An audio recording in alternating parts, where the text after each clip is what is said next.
그날 아침 제 아들놈 진철이의 46번째 생일상이었습니다. 동트기 전부터 일어나 부엌에 선 제 무릎에서는 삐걱거리는 소리가 났어요. 며칠 전부터 쑤시고 아려와 밤잠까지 설쳤지만 하나뿐인 아들 생일인데 어찌 미역국 하나로 퉁길 수 있겠습니까? 저는 정성껏 불린 미역을 들기름에 달달 볶고 새벽 시장에서 사온 싱싱한 조기를 굽고 3가지 나물도 무쳐냈습니다. 잡채만 빼고는 진수성찬이나 다름없었지요. 아니, 애초에 며칠 전부터 무릎이 아파서 잡채는 힘들겠다고 그리 말해두었으니 문제가 될 것은 없다고 생각했어요. 식탁을 차리는 제 등 뒤로 방문이 열리고 며느리 연지가 하품을 하며 나왔습니다. 늘 그랬듯 제게 아침 인사 한번 하는 법이 없었지요.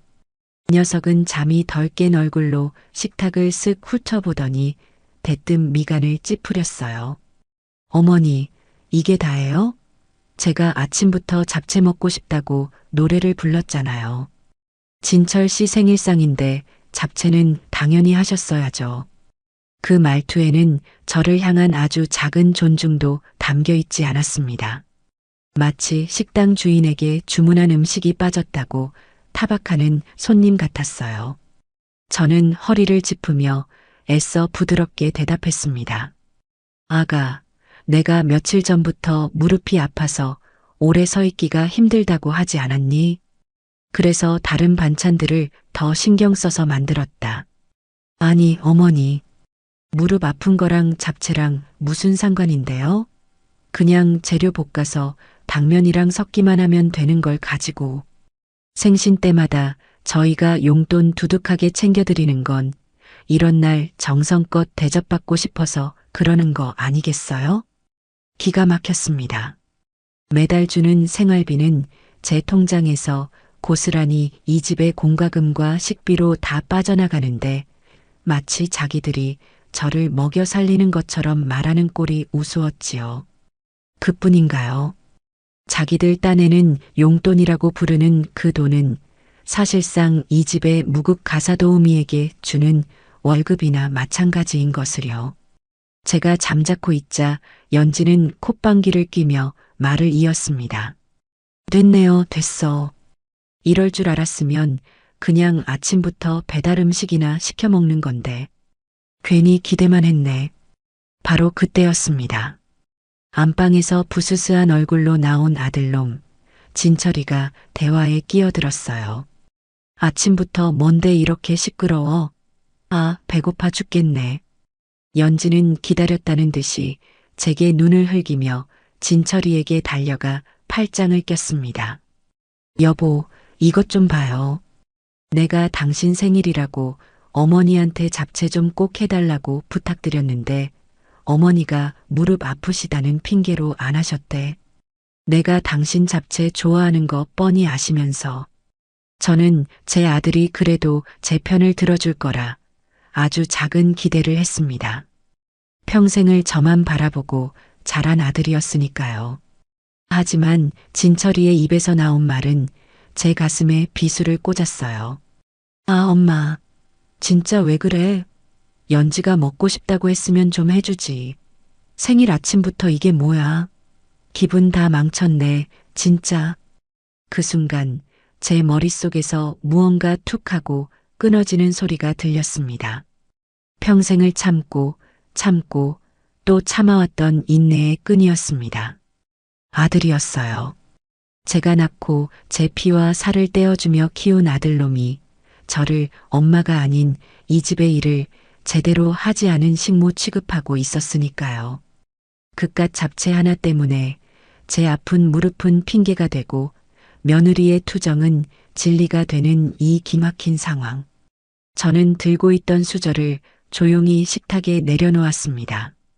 그리고 그들을, 제 아들과 며느리를 똑바로 쳐다봤어요. 제 눈빛이 평소와 다르다는 걸 느꼈는지 시끄럽게 떠들던 두 사람의 입이 동시에 닫혔습니다. 저는 아주 차분하고 조용한 목소리로 말했어요. 제 자신도 놀랄 만큼요. 그래. 잡채가 없어서 그 난리들이냐. 알겠다. 저는 더 이상 아무 말도 하지 않았습니다. 몸을 돌려 제 방으로 들어갔어요. 방문을 닫자마자 벽에 기대어 있던 작은 여행 가방을 꺼내 들었습니다. 그 안에는 제 통장들과 도장, 그리고 낡은 속옷 몇 벌이 전부였어요. 이 순간을 위해 준비한 것은 아니었지만 어쩌면 제 무의식은 이미 알고 있었을지도 모릅니다. 언젠가 이런 날이 오리라는 것을요. 가방을 들고 나오자 두 사람은 어리둥절한 표정으로 저를 바라봤습니다. 진철이가 더듬거리며 물었어요. 엄마, 갑자기 가방은 왜? 어디 가려고? 너희들 소원 들어주려고. 저는 현관으로 향했습니다. 신발을 신는 제 등 뒤로 연지에 째지는 목소리가 들려왔어요. 어머니, 지금 뭐 하시는 거예요? 아침 밥상 다 엎어놓고 어딜 가신다는 거예요? 진짜 어이가 없네. 저는 뒤돌아보지 않았습니다. 그들의 얼굴을 더 보고 있다가는 평생을 후회할 험한 말이 나갈 것 같았거든요. 현관문 손잡이를 잡고 저는 마지막으로 딱 한마디를 내뱉었습니다. 잘 먹고 잘 살아라. 내 놈들 소원대로 나는 이제부터 없는 사람이다. 철컥. 문이 닫히고 저는 세상 밖으로 나왔습니다. 아파트 복도의 차가운 공기가 제 뺨을 스쳤어요. 안에서 진철이가 고함치는 소리, 연지가 악쓰는 소리가 희미하게 들려왔지만 아무래도 좋았습니다. 70평생 처음으로 제 자신을 위해 무언가를 저지른 순간이었으니까요. 제 손에 들린 것은 낡은 가방 하나였지만 발걸음은 이상하리만치 가벼웠습니다. 이것이 제 길고 긴 복수의 시작이었어요. 집을 나오자마자 저는 곧장 버스를 타고 시내 중심가에 있는 은행으로 향했습니다. 제가 평생 거래해 온 곳이었지요. 아침 이른 시간이라 그런지 은행 안은 한산했어요. 번호표를 뽑아들고 잠시 의자에 앉아 숨을 골랐습니다. 창밖으로 보이는 분주한 세상이 마치 다른 세상의 풍경처럼 느껴졌어요. 방금 전까지 제가 있던 그 집, 그 지옥 같은 공간과는 완전히 다른 곳이었지요. 띵동 소리와 함께 제 번호가 뜨자 저는 망설임 없이 창구로 걸어갔습니다. 어떻게 오셨습니까, 고객님? 젊은 은행 직원의 상냥한 물음에 저는 가방에서 통장 꾸러미를 꺼내 내밀었습니다. 제 명의로 된 예금, 적금, 그리고 남편이 세상을 떠나며 제게 남긴 유산이 들어있는 통장까지 전부였어요. 여기 있는 통장들 전부 해지하고 현금이랑 수표로 나눠서 인출하고 싶어요. 제 말에 직원의 눈이 동그래졌습니다. 금액이 꽤 컸기 때문이겠지요. 그녀는 조심스럽게 물었어요. 고객님, 금액이 상당한데 혹시 무슨 일이 있으신 건가요? 요즘 보이스피싱 수법이 워낙 다양해서요. 저희가 확인을. 저는 직원의 말을 자르고 단호하게 말했습니다. 내 돈 내가 찾겠다는데 무슨 확인이 필요한가요? 급하게 쓸 데가 있어서 그래요. 어서 처리나 해줘요. 제 단호한 태도에 직원은 더 이상 묻지 않고 신분증을 받아들고는 서류를 처리하기 시작했어요. 잠시 후 지점장으로 보이는 사람이 다가와 다시 한번 제 의사를 확인했습니다. 저는 조금도 망설이지 않고 똑같이 대답했어요. 돈이 준비되는 동안 저는 의자에 앉아 밖을 내다보았습니다. 아들놈과 며느리는 지금쯤 뭘 하고 있을까요? 제가 정말로 집을 나갔다고 생각할까요? 아니면 잠시 화가 나서 바람 쐬러 나간 거라고 생각할까요? 아마 후자일 겁니다. 그들은 제가 자신들을 떠나서는 단 하루도 살 수 없는 사람이라고 굳게 믿고 있었으니까요. 잠시 후 직원의 호출에 다시 창구로 갔습니다. 두툼한 돈 봉투와 수표 뭉치가 제 앞에 놓였습니다. 제 평생의 무게와도 같은 돈이었지요. 저는 그것을 가방 깊숙한 곳에 넣었습니다. 은행을 나오는데 어쩐지 눈물이 핑 돌았지만 울지 않았어요. 이제 시작이니까요. 다음으로 향한 곳은 부동산이었습니다. 제 명의로 된 작은 아파트가 하나 있었어요. 남편과 사별하고 진철이네와 합치기 전까지 살던 곳이었지요. 아들 내외는 그 집을 팔아 자기들 집을 넓히는데 보태자고 몇 년을 졸라댔지만 저는 끝까지 팔지 않았습니다. 제 인생의 마지막 보루라고 생각했기 때문이에요. 진철이 녀석은 그 집을 담보로 대출을 받을 계획까지 세우고 있었던 것을 저는 알고 있었습니다. 부동산 문을 열고 들어가자 안경을 쓴 중개인이 저를 맞았습니다. 어서 오십시오, 어르신. 어떻게 오셨어요? 저기, 내가 가진 집을 좀 내놓으려고 하는데요. 저는 아파트 주소를 말했습니다. 중개인은 시세를 확인하더니 말했어요. 아, 그 아파트 위치도 좋고 해서 금방 나갈 겁니다. 시세대로 받으시면 꽤 쏠쏠하실 텐데요. 아니요. 시세보다 싸게 아주 급하게 팔고 싶어요. 오늘 당장 계약할 수 있는 사람이면 더 좋고요. 제 말에 중개인은 의아한 표정을 지었지만 손해를 보겠다는데 마다할 이유는 없었겠지요. 그는 어딘가로 분주하게 전화를 걸기 시작했습니다. 저는 소파에 앉아 그 모습을 묵묵히 지켜봤어요. 남편과의 추억이 깃든 그 집을 이렇게 허무하게 처분하는 것이 가슴 아팠지만 어쩔 수 없었습니다. 그 집이 남아있는 한 아들놈은 평생 저를 족쇄처럼 올가맬 것이 뻔했으니까요. 얼마 지나지 않아 중개인이 상기된 얼굴로 제게 다가왔습니다. 어르신, 마침 이 근처에 집을 알아보던 분이 계신데 가격만 맞으면 오늘이라도 바로 계약하고 싶다고 합니다. 시세보다 조금 손해는 보셔야 하는데 괜찮으시겠어요? 상관없어요. 그렇게 합시다. 일은 놀라울 정도로 빠르게 진행되었습니다. 매수자는 제 조건을 듣고는 두말 없이 계약금을 입금했고 저는 그 자리에서 매매 계약서에 도장을 찍었습니다. 제 인생의 마지막 보루가 그렇게 사라졌습니다. 하지만 이상하게도 시원한 기분이 들었어요. 과거와의 고리를 하나 더 끊어냈다는 해방감이었을까요? 부동산을 나와 마지막으로 향한 곳은 휴대폰 가게였습니다. 저는 쓰던 휴대폰을 꺼내 직원에게 건넸어요. 이거 해지하고 제일 싼 걸로 선불폰 하나 만들어주세요. 직원은 제 낡은 휴대폰과 제 얼굴을 번갈아 보더니 별말 없이 업무를 처리해 주었습니다. 잠시 후 저는 완전히 새로운 번호가 찍힌 작은 휴대폰을 손에 쥘 수 있었어요. 가게를 나오자마자 저는 원래 쓰던 휴대폰에서 유심칩을 빼내 손가락으로 힘껏 부러뜨렸습니다. 그리고는 길가 쓰레기통에 미련 없이 던져버렸어요. 이제 진철이와 연지가 저를 찾을 수 있는 방법은 어디에도 없었습니다. 모든 정리를 마친 저는 종로로 향하는 버스에 몸을 실었습니다. 목적지는 없었어요. 그저 이 도시에서 가장 많은 사람이 익명으로 존재하는 곳으로 가고 싶었습니다.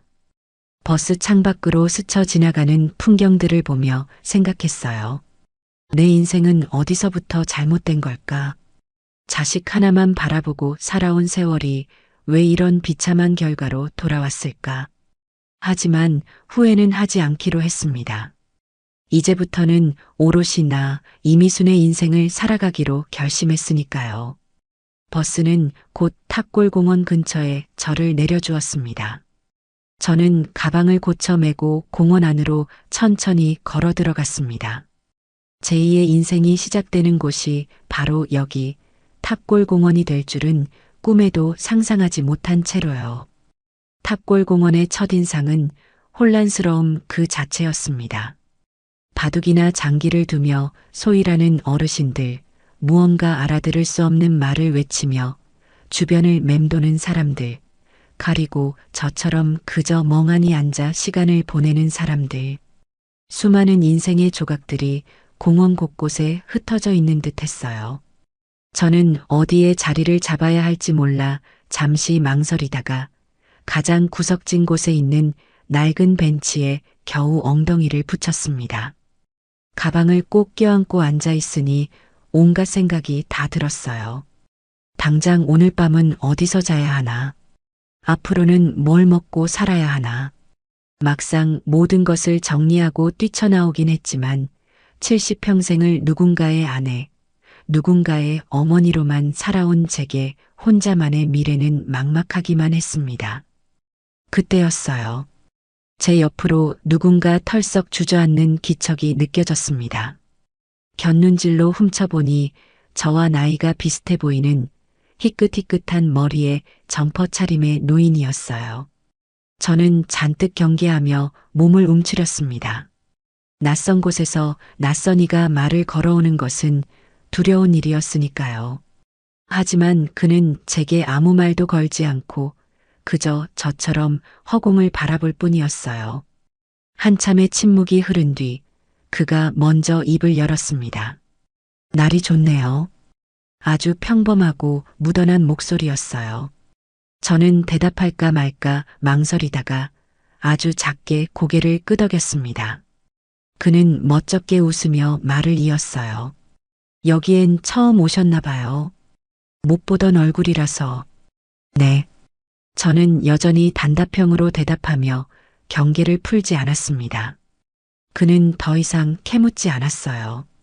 그저 혼잣말처럼 중얼거렸습니다. 나라고 뭐 처음부터 여기 오고 싶어서 왔겠소. 살다 보니 이런 날도 있고 저런 날도 있는 거지. 그 말에 어쩐지 마음 한구석이 시큰해졌습니다. 저에게 하는 말이 아닌 걸 알면서도 마치 제 마음을 알아주는 것만 같았거든요. 그는 자신을 박영감이라고 소개했습니다. 자식들 다 출가시키고 할멈마저 먼저 하늘로 보낸 뒤 적적해서 매일 이곳으로 출근 도장을 찍는다고 했어요. 그의 꾸밈 없고 소탈한 모습에 저도 모르게 조금씩 경계심이 허물어졌습니다. 저도 모르게 제 이야기를 조금 털어놓게 되었어요. 물론 아들 내외에게 쫓겨났다는 비참한 이야기는 빼고요. 그냥 이제 좀 쉬고 싶어서 바람 쐬러 나왔다고 둘러댔지요. 박영감과 이런저런 이야기를 나누다 보니 어느덧 점심시간이 훌쩍 지나 있었습니다. 공원 한쪽에서는 무료 급식을 나눠주기 시작했는지 사람들이 길게 줄을 서기 시작했어요. 그 모습을 보니 갑자기 허기가 몰려왔지만 차마 그 줄에 설 용기는 나지 않았습니다. 제 행색이 아무리 초라해도 아직은 누군가의 동정을 받으며 밥을 얻어먹고 싶지는 않았거든요. 그때 박영감이 제 속을 읽기라도 한 듯 말했습니다. 여기 밥 먹을 만은 한데 줄이 너무 길어. 근처에 값싸고 괜찮은 국밥집이 있는데 내가 한 그릇 사리다. 같이 갑시다. 저는 괜찮다고 손사래를 쳤지만 그는 막무가내로 제 팔을 잡아 끌었어요. 낯선 남자가 팔을 잡는 것이 불쾌할 법도 한데 이상하게도 싫지가 않았습니다. 오히려 그 투박한 손에서 온기가 느껴지는 듯 했어요. 그가 데려간 곳은 공원 뒤편 골목에 있는 허름한 식당이었습니다. 그는 익숙하게 돼지국밥 2그릇을 주문했어요. 곧이어 뚝배기에 담긴 뜨끈한 국밥이 나왔습니다. 저는 정말 오랜만에 누군가가 차려주는 밥을 먹는 것이었어요. 김이 모락모락 나는 국밥을 한 숟가락 떠먹는 순간 저도 모르게 눈물이 핑 돌았습니다. 아침에 겪었던 설움과 지난 세월의 고단함이 뜨거운 국물과 함께 목구멍으로 넘어가는 기분이었어요. 천천히 드시오. 채알라. 박영감은 제 모습을 보고도 아무것도 묻지 않았습니다. 그저 묵묵히 자신의 국밥을 먹을 뿐이었어요. 그 배려가 더없이 고맙게 느껴졌습니다. 저는 그날 그 허름한 식당에서 제 인생에서 가장 맛있는 국밥 한 그릇을 먹었습니다. 그리고 생각했어요.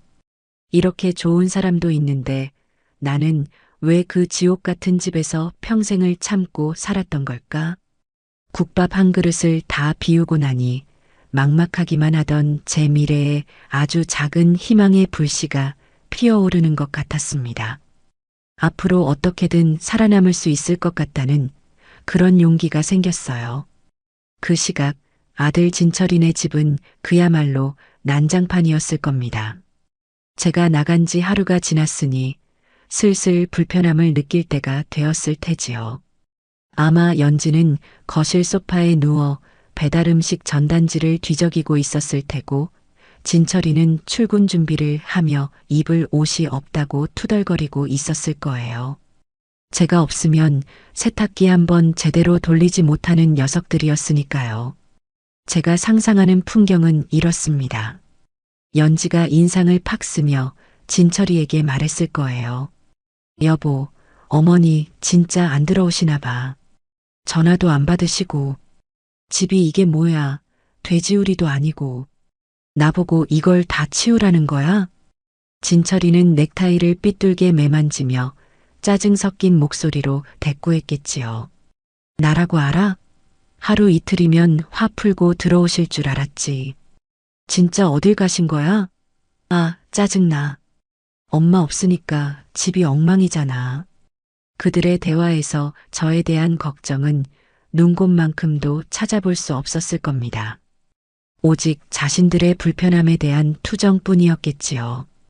아마 그날 저녁까지 제가 돌아가지 않자 그제야 조금씩 불안감을 느끼기 시작했을 거예요. 하지만 그 불안감의 정체는 저의 안위에 대한 것이 아니었습니다. 바로 돈 문제였지요.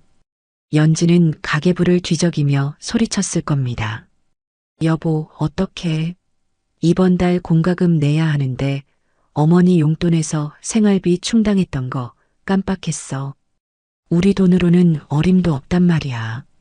연지의 말에 진철이의 얼굴은 하얗게 질렸을 거예요. 녀석은 벌이도 시원찮은 주제에 씀씀이만 커서 늘 빚에 쪼들리며 살았거든요.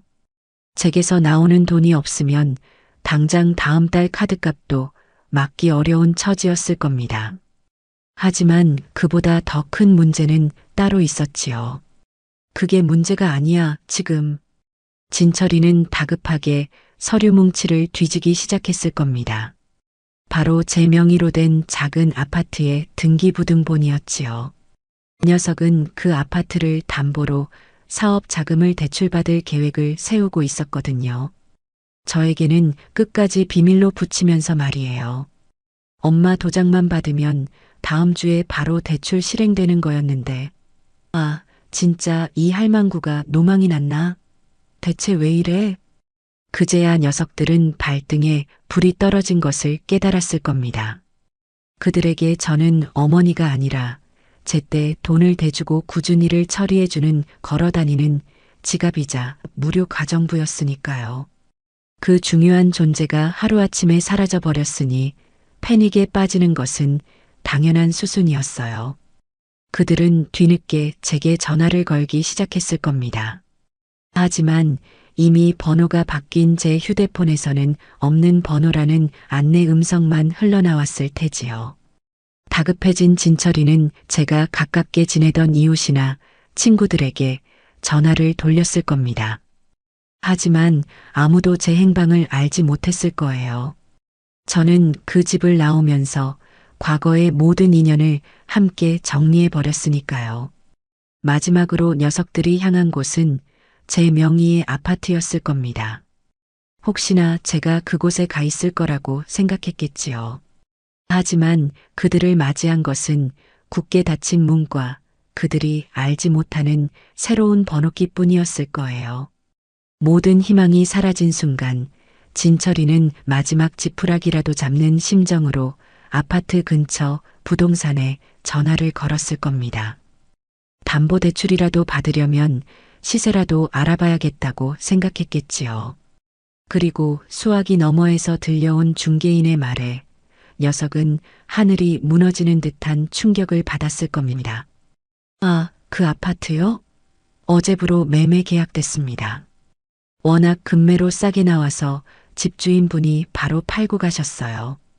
아마 진철이는 한동안 아무 말도 하지 못하고 그 자리에 얼어붙어 있었을 거예요. 제가 단순히 화가 나서 집을 나간 것이 아니라 아주 처음부터 모든 것을 계획하고 자신들의 숨통을 끊어버리기 위해 움직였다는 사실을 깨달았을 테니까요. 그들이 저를 돈으로만 봤듯이 저 또한 그들에게 돈으로 복수하기로 마음먹었다는 것을요. 텅 빈 아파트 복도에서 진철과 연지는 자신들이 저지른 짓의 대가를 처절하게 깨닫기 시작했을 겁니다. 하지만 후회하기엔 이미 너무 늦어버렸어요. 탑골공원 근처 보증금도 월세도 저렴한 낡은 고시원에 제 거처를 마련했습니다. 창문 하나 없는 작은 방이었지만 아들 내외의 눈치를 보며 살던 그 넓은 집의 안방보다 훨씬 더 마음이 편안했어요. 방 안에는 작은 침대와 책상 하나가 전부였지만 그건 오롯이 저만의 공간이었으니까요. 짐이라고 해봐야 낡은 여행 가방 하나가 전부라 정리할 것도 없었습니다. 가방을 열어 몇 벌 안 되는 속옷과 겉옷을 꺼내 작은 옷걸이에 걸고 나니 가방 맨 밑바닥에서 딱딱한 상자 하나가 손에 잡혔어요. 제가 20년 넘게 차마 열어보지 못했던 죽은 남편의 유품 상자였습니다. 그 상자는 남편이 병상에서 마지막 숨을 거두기 전 제게 꼭 쥐어주며 나중에 혼자 있을 때 열어보라고 했던 것이었어요. 하지만 남편이 떠난 뒤 저는 그 상자를 열어볼 용기가 나지 않았습니다. 남편의 흔적을 마주하는 것이 너무나 두려웠고 그를 떠나보냈다는 사실을 다시 한번 확인하는 것 같아 가슴이 미어졌거든요. 그래서 늘 장롱 가장 깊숙한 곳에 넣어두고 애써 외면하며 살아왔습니다. 아들 내외의 집으로 들어갈 때도 다른 짐은 다 버렸지만 차마 그 상자만큼은 버릴 수가 없어 이렇게 가방 밑바닥에 넣어 온 것이지요. 저는 상자를 들고 침대맡에 걸터 앉았습니다. 세월의 흔적이 고스란히 묻어나는 낡은 나무 상자였어요. 뚜껑을 여는 제 손이 가늘게 떨려왔습니다. 끼익 하는 소리와 함께 상자가 열리고 그 안에서 가장 먼저 저를 맞이한 것은 빛바랜 흑백 사진 한 장이었습니다. 저와 남편이 아직 젊고 풋풋했던 시절 첫 아이인 진철이를 낳고 얼마 지나지 않아 찍은 가족 사진이었어요. 사진 속 남편은 환하게 웃으며 제 어깨를 감싸고 있었고 저는 그의 품에 안겨 수줍은 미소를 짓고 있었지요. 그 시절 우리는 가난했지만 서로를 의지하며 누구보다 행복했습니다. 사진을 가만히 쓸어보니 금방이라도 눈물이 쏟아질 것 같아 얼른 뒤집어 내려놓았습니다. 사진 밑에는 남편이 늘 차고 다니던 낡은 손목 시계와 작은 수첩이 들어 있었어요. 시계는 이미 멈춘 지 오래였지만 가죽 시계줄에는 그의 땀과 채취가 희미하게 남아있는 듯 했습니다.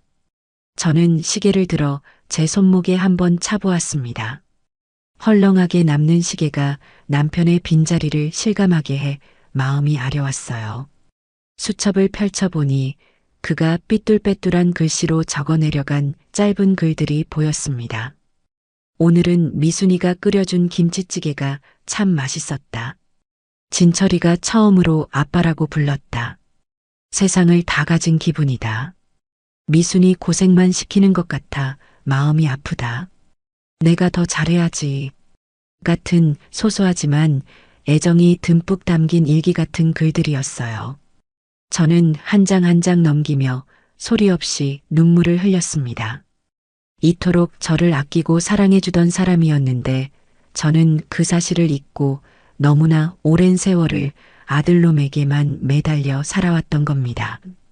그리고 수첩 맨 마지막 장에 곱게 접힌 편지 한 통이 끼워져 있었습니다. 아마도 이것이 남편이 제게 남기고 싶었던 진짜 유언이었을 테지요. 저는 떨리는 손으로 편지를 펼쳤습니다. 사랑하는 나의 아내, 미순에게. 이 편지를 읽고 있을 때쯤이면 나는 이미 당신 곁에 없겠구려. 먼저 가는 이기적인 남편을 용서하시오. 당신과 진철이를 두고 떠나는 발걸음이 쉬이 떨어지지 않을 것 같소?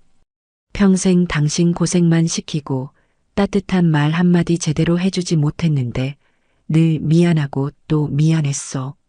미순아, 내가 없어도 우리 아들 녀석 잘 부탁하네.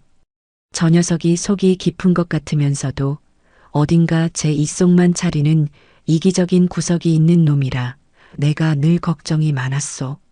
당신 앞에서는 안 그런 척했지만 나 역시도 저놈의 못된 심성을 알고 있었단 말이오. 아마 내가 없으면 저 녀석이 당신을 더 힘들게 할지도 모르겠소. 당신이 평생 모은 재산이나 내가 남긴 것들을 호시탐탐 노릴지도 모르지. 그러니 미순아, 이것 하나만은 약속해 주시오. 만약 진철이가 당신을 힘들게 하거든 더 이상 참지 마시오. 당신 인생까지 저당 잡히면서 그놈의 뒤치다꺼리를 해줄 필요는 없소. 내가 남긴 돈은 온전히 당신 것이니 그 돈으로 남은 인생은 당신 자신을 위해 쓰시오. 맛있는 것도 사 먹고 좋은 곳으로 여행도 다니면서 말이오. 당신이 행복해야 나도 저 세상에서 편히 눈을 감을 수 있을 것 같소. 부디 나를 너무 오래 그리워하며 슬퍼하지 마시오. 당신은 그럴 자격이 충분히 있는 사람이니 남은 생은 부디 활짝 웃으며 행복하게 살아가 주시오. 다음 생에 다시 만나면 그때는 내가 당신 고생 안 시키고 세상에서 제일 행복한 여자로 만들어주리다. 사랑하오, 나의 아내 이미순. 영원히. 편지를 다 읽고 저는 더 이상 참지 못하고 오열하고 말았습니다. 남편은 모든 것을 알고 있었던 겁니다. 아들의 이기적인 본성과 그 아들 때문에 제가 받게 될 고통까지도요. 그는 저를 걱정해 마지막 순간까지 저를 지켜주려 했던 것이었어요. 참지 말고 네 인생을 살라는 그 말은 제게 씌워져 있던 어머니라는 굴레를 벗어던져도 좋다는 허락처럼 들렸습니다. 저는 편지를 가슴에 끌어안고 한참을 울었어요. 남편에 대한 그리움과 그의 깊은 사랑에 대한 고마움, 그리고 그의 마지막 부탁조차 지키지 못하고 아들놈에게 헌신했던 제 자신에 대한 한심함이 뒤섞인 눈물이었습니다. 한바탕 울고 나니 이상하게도 마음이 차분해졌습니다. 슬픔이 아니라 오히려 새로운 용기가 샘솟는 기분이었어요. 저는 눈물을 닦고 일어나 창문도 없는 작은 방을 둘러보았습니다. 초라하기 짝이 없는 공간이었지만 이곳이 제 새로운 인생의 출발점이라는 생각이 들었어요. 여보, 이제 나도 내 인생 살아야겠어. 당신이 남긴 돈, 그놈들한테는 단 한 푼도 줄 수 없어요. 당신 말대로 이제부터는 나를 위해 쓸 거야. 하늘에서 지켜봐줘요. 나 이미순이가 얼마나 잘 살아내는지. 저는 남편의 사진을 향해 굳게 다짐했습니다. 더 이상 과거에 얽매여 슬퍼하고만 있지 않기로 했어요.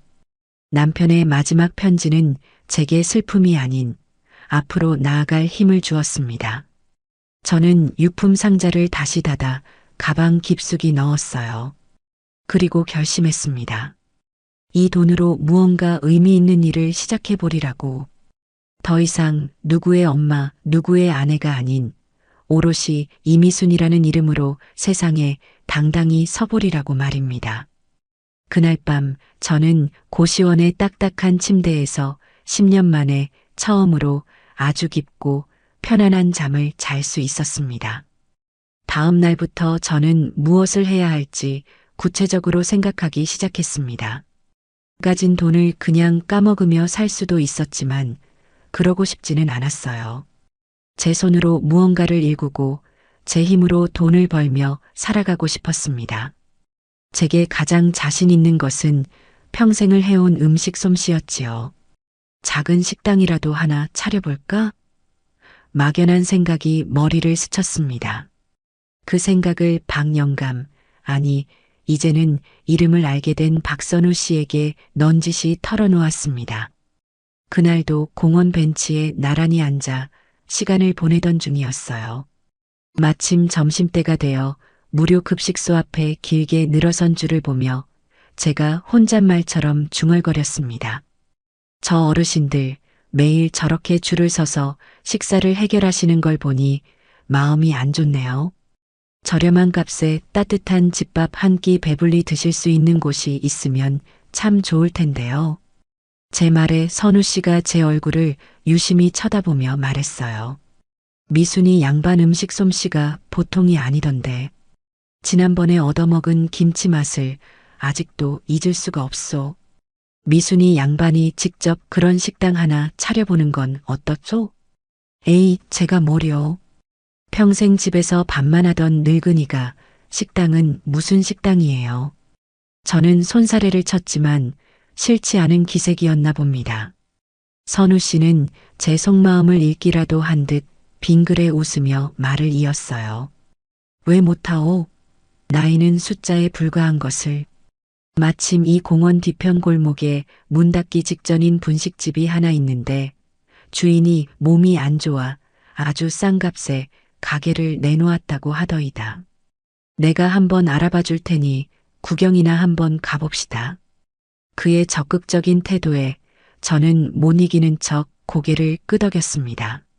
선우 씨를 따라 나선 곳은 지난번 그와 함께 국밥을 먹었던 식당에서 멀지 않은 곳이었습니다. 행복분식이라는 낡은 간판이 걸린 작은 가게는 문이 굳게 닫혀 있었고 유리문에는 임대문이라고 적힌 종이가 나붙어 있었어요. 가게 안을 들여다보니 테이블 4-5개가 전부인 아주 작은 공간이었습니다.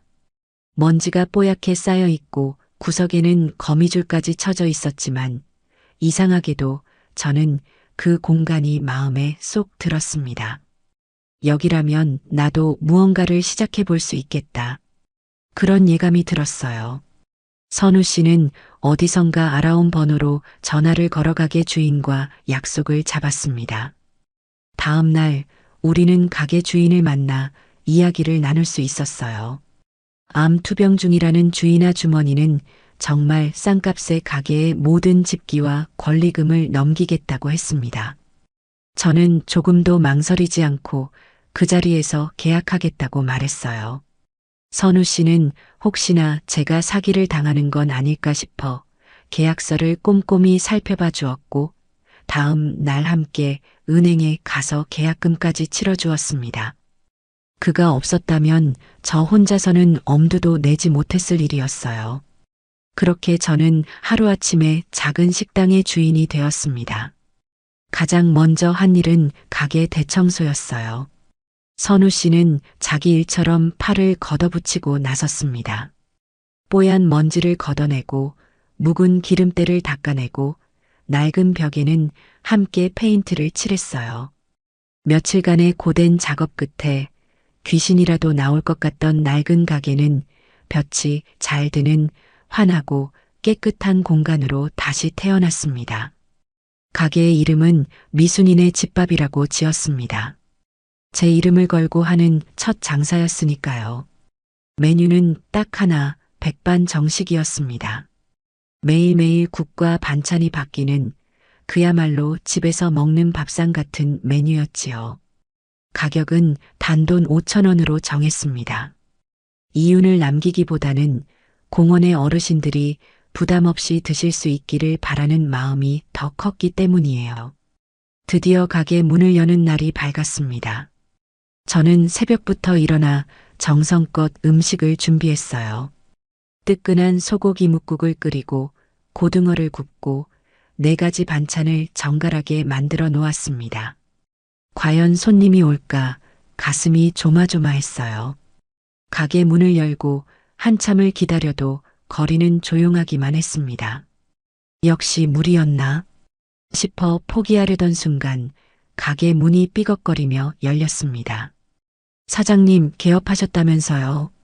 우리가 첫 손님으로 와야지. 선우 씨였습니다. 그의 뒤로는 공원에서 안면을 익힌 어르신 서너 분이 함께 들어왔어요.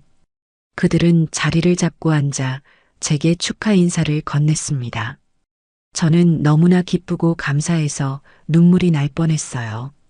정성을 다해 차린 백반 한 상을 내어가자 어르신들은 정말 맛있다며 칭찬을 아끼지 않았습니다.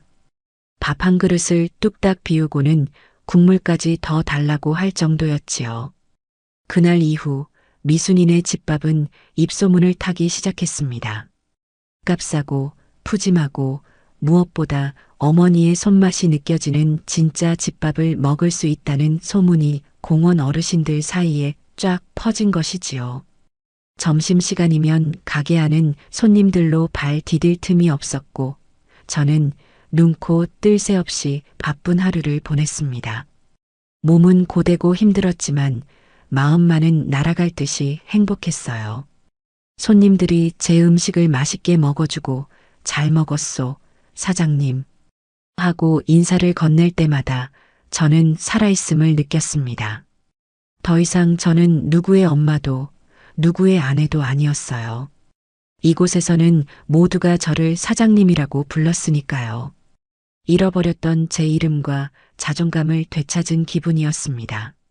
작은 식당은 단순한 밥집을 넘어 외로운 어르신들이 모여 서로의 말동무가 되어주는 따뜻한 사랑방이 되어주었습니다. 저는 그곳에서 제2의 인생을 아주 성공적으로 시작하고 있었습니다. 가게가 자리를 잡아가면서 선우 씨는 제게 없어서는 안 될 존재가 되었습니다. 그는 매일 아침 저보다 먼저 가게에 나와 문을 열고 무거운 쌀가마니를 나르고 밤늦게까지 설거지를 도왔어요. 제가 따로 월급을 챙겨주겠다고 해도 그는 손사래를 치며 거절했습니다. 그저 좋은 친구가 힘든데 모른 척할 수 없어 돕는 것뿐이라면서요. 하지만 저는 알고 있었습니다. 그가 저를 단순한 친구 이상으로 생각하고 있다는 것을요. 그의 눈빛, 저를 향한 작은 행동 하나하나에서 따뜻한 마음이 느껴졌으니까요. 어느 비 오는 날이었습니다. 갑자기 주방 하수구가 막혀 물이 역류하는 소동이 벌어졌어요. 점심 장사를 망쳤다는 생각에 발을 동동 구르며 어쩔 줄 몰라 하는 제게 선우 씨는 괜찮다며 저를 안심시켰습니다. 그는 어디선가 연장을 가져와 굳은 물을 다 뒤집어 써가며 몇 시간을 끙끙댄 끝에 결국 막힌 하수구를 뚫어냈어요. 흠뻑 젖은 채로 저를 보며 괜찮다는 듯 웃어 보이는 그를 보는 순간 제 심장이 쿵 하고 내려앉는 것 같았습니다. 남편이 죽고 난 뒤 처음으로 느껴보는 든든함과 설렘이었어요. 그날 이후 저희 사이에는 미묘한 기류가 흐르기 시작했습니다. 함께 새벽 시장에 장을 보러 갈 때면 그는 제 손에 들린 무거운 짐을 말없이 빼앗아 들어주곤 했어요. 장을 다 보고 돌아오는 길에 트럭 좌판에서 파는 믹스커피를 한 잔씩 마시는 것이 저희의 작은 즐거움이었습니다. 나란히 서서 따끈한 커피를 마시며 시시콜콜한 이야기를 나누는 그 시간이 저는 참 좋았어요. 어느 날 밤 가게 정리를 마치고 단둘이 남아 늦은 저녁을 먹게 되었습니다. 그날따라 손님이 많아 기진맥진한 저를 위해 선우 씨가 서툰 솜씨로 라면을 끓여주었어요. 꼬들꼬들하게 잘 끓인 라면은 아니었지만 저는 그 어떤 진수성찬보다 맛있게 먹었습니다. 마주 앉아 라면을 먹는데 그가 제 입가에 묻은 고춧가루를 닦아주겠다며 손을 뻗었어요. 그의 손가락이 제 입술에 스치는 순간 저도 모르게 얼굴이 화끈 달아올랐습니다. 어색한 침묵이 흘렀고 저는 괜히 헛기침을 하며 고개를 숙였어요. 저 박 영감님 성함이 어떻게 되세요?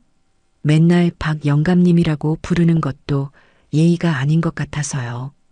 분위기를 바꿔보려 던진 질문에 그는 빙그레 웃으며 대답했습니다. 박가의 착할선 도울우 박선우라고 하지요. 선우 이름이 참 좋으시네요. 미순이 이름도 참 곱소. 그날 이후 저는 그를 선우 씨라고 부르기 시작했습니다. 그 역시 저를 미순 씨라고 불렀고요. 호칭 하나 바뀌었을 뿐인데 저희 사이는 한층 더 가까워진 기분이었습니다. 하지만 제 마음 한구석에는 불안감과 죄책감이 자리 잡고 있었어요. 이 나이에 무슨 주책이야. 죽은 남편 볼 낯이 없지. 하는 생각이 저를 괴롭혔습니다. 선우 씨의 다정한 눈빛을 마주할 때마다 설레면서도 동시에 그러면 안 된다는 생각에 애써 그를 밀어내려 했습니다. 그러던 어느 날이었습니다. 가게 문을 닫고 함께 밤길을 걷는데 그가 갑자기 걸음을 멈추고는 제게 말했어요.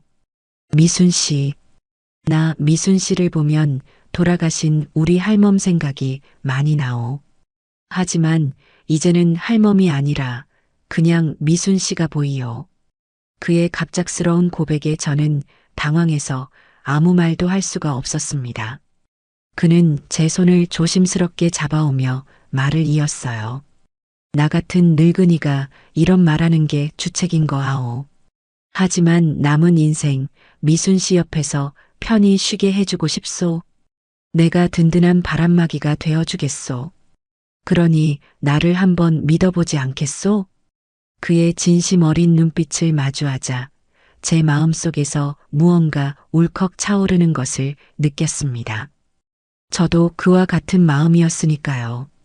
하지만 아들놈에게 당한 상처가 아직 아물지 않은 제게 다시 누군가를 믿고 마음을 여는 것은 두려운 일이었습니다. 저는 쉽게 대답하지 못하고 그의 손을 뿌리친 채 도망치듯 집으로 돌아와 버렸습니다.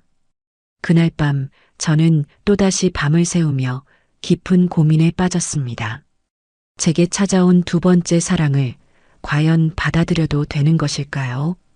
선우 씨의 고백 이후 저희 사이는 한동안 서먹했습니다. 저는 애써 그를 피했고 그 역시 더 이상 제게 다가오지 않았어요. 하지만 그는 여전히 묵묵히 제 곁을 지키며 가게 일을 도왔습니다. 그런 그의 모습에 제 마음은 더욱 복잡해져만 갔지요. 그러던 어느 날 바쁜 점심시간이었습니다. 정신없이 음식을 나르고 있는데 가게 전화벨이 요란하게 울렸어요. 손님 전화겠거니 하고 무심코 수화기를 들었습니다. 여보세요, 미순이네 집밥입니다.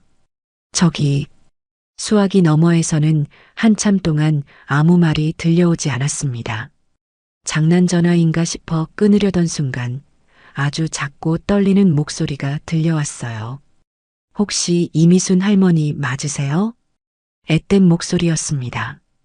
제 심장이 쿵 하고 내려앉았어요.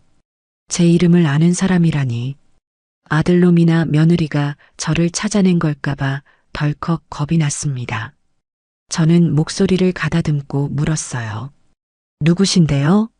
할머니죠. 지민이에요. 지민이. 제 손녀의 이름이었습니다. 올해 대학에 들어갔다고 들었는데 얼굴을 본 지는 벌써 몇 년이 흘렀어요. 아들 내외가 제가 손녀를 만나는 것을 탐탁지 않아 했거든요. 제가 손녀에게 헛바람을 넣는다나요. 그토록 보고 싶었던 손녀의 목소리에 저는 저도 모르게 눈물이 핑 돌았습니다. 지민아, 정말 네가 지민이 맞니? 네, 할머니 보고 싶었어요. 정말 너무너무 보고 싶었어요. 수화기 너머로 손녀의 울음 섞인 목소리가 들려왔습니다. 저는 주방 구석으로 가 몸을 숨기고 목소리를 낮춰 물었어요. 어떻게 알고 전화를 한 거니?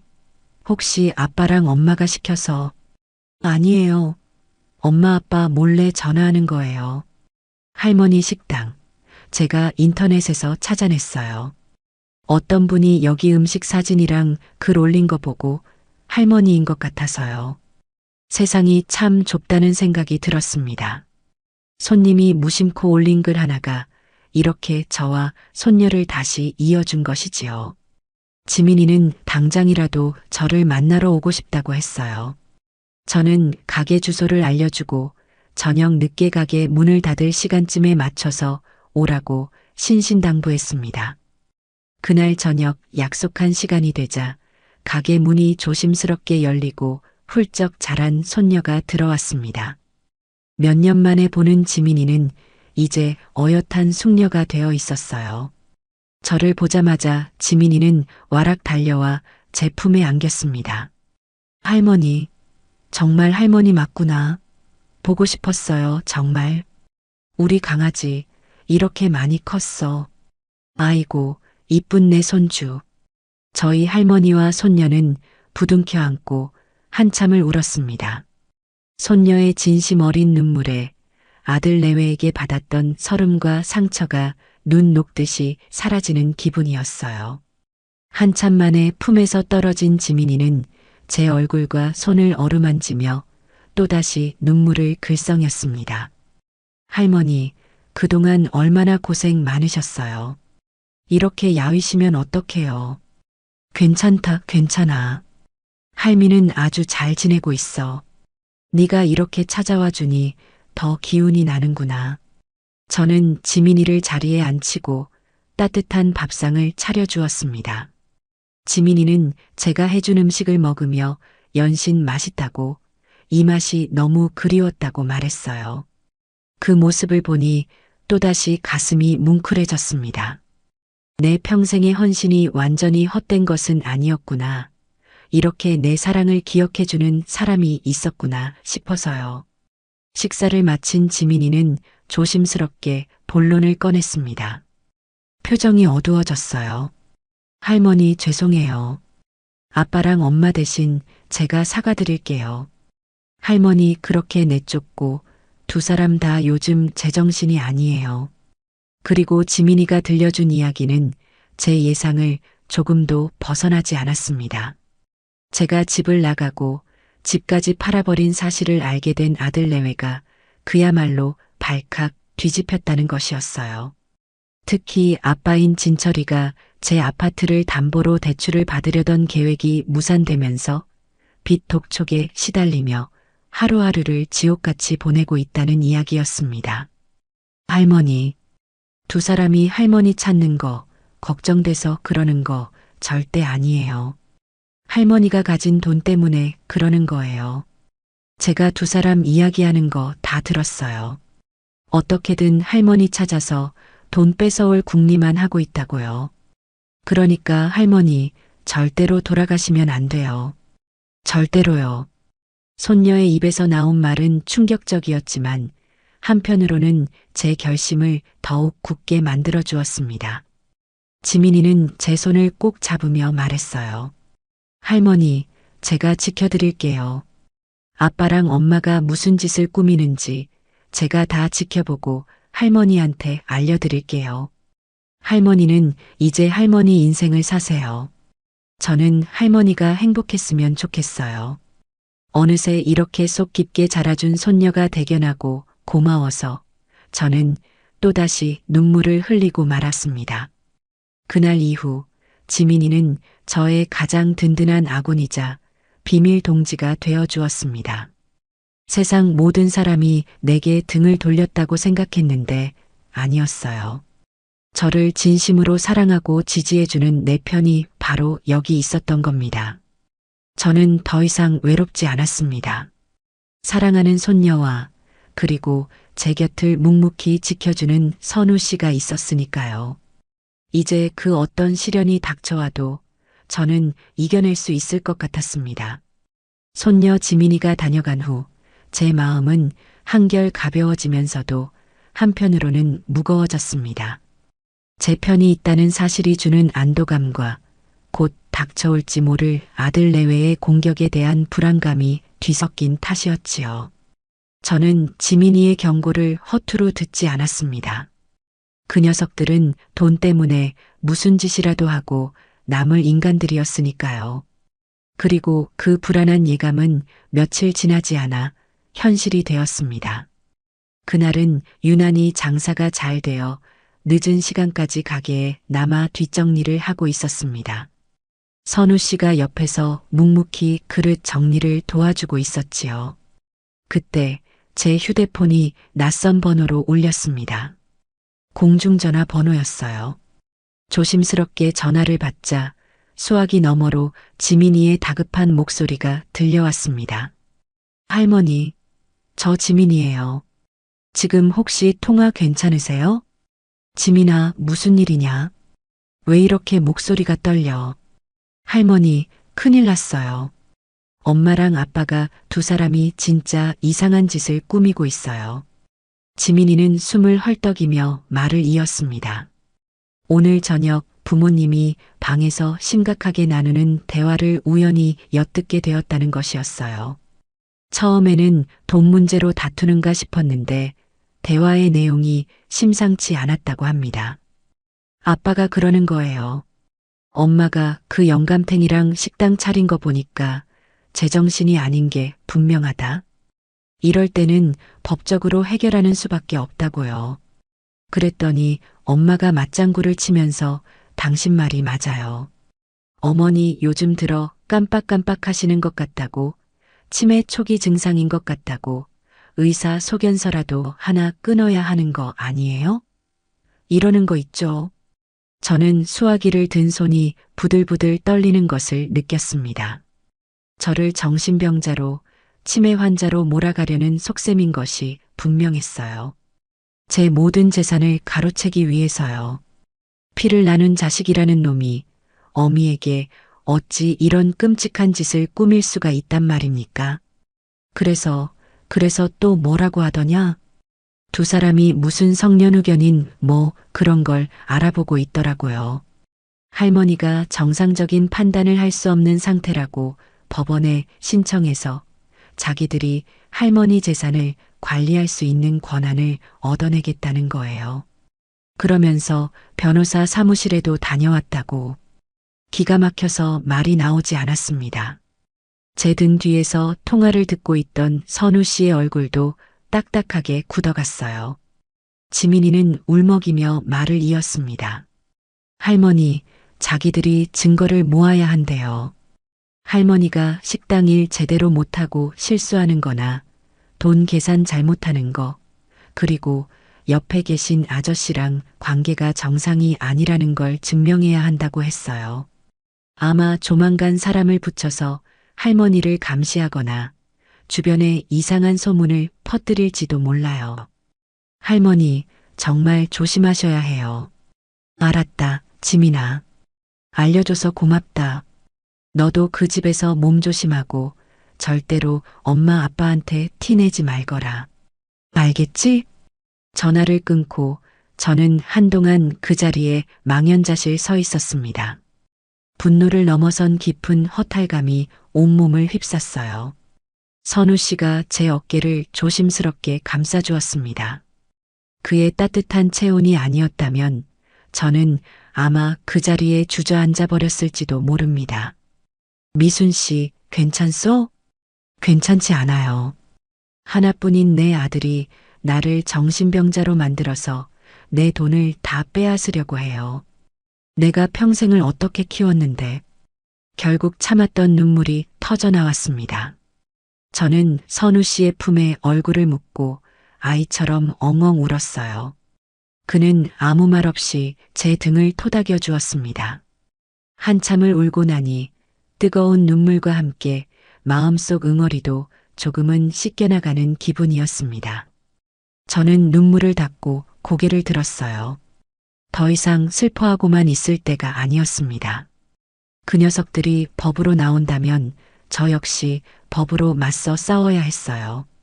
제 자신과 제 인생과 그리고 제 곁을 지켜주는 소중한 사람들을 위해서요. 그날 이후 지민이의 말대로 제 주변을 맴도는 그림자가 느껴지기 시작했습니다. 처음에는 그저 기분 탓이겠거니 했어요. 하지만 며칠 동안 비슷한 일이 반복되자 그것이 우연이 아니라는 것을 직감할 수 있었습니다. 주로 이른 아침이나 늦은 저녁, 손님이 없는 한적한 시간에 가게 건너편 골목에 못 보던 승용차 한 대가 서 있곤 했습니다. 그리고 그 안에서 누군가가 이쪽을 유심히 살피고 있다는 느낌을 지울 수가 없었지요. 하루는 선우 씨와 함께 새벽 시장에 장을 보러 나섰습니다. 싱싱한 채소를 고르고 있는데 등 뒤에서 누군가 저희를 따라붙는 듯한 기척이 느껴졌어요. 제가 무심코 뒤를 돌아보자 한 남자가 화들짝 놀라며 고개를 돌리는 것이 보였습니다.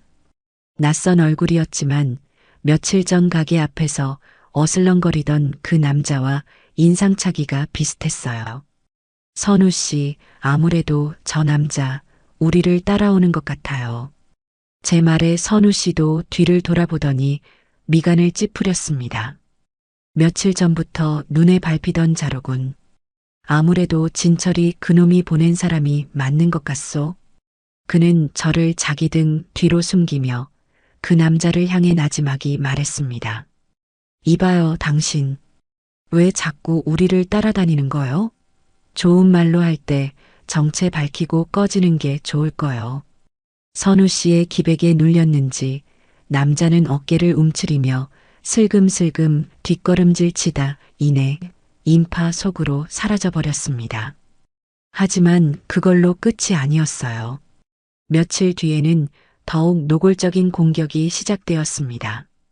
가게 주변 상인들 사이에서 저에 대한 이상한 소문이 돌기 시작한 겁니다. 미순이네 사장님, 요즘 정신이 오락가락한다더라.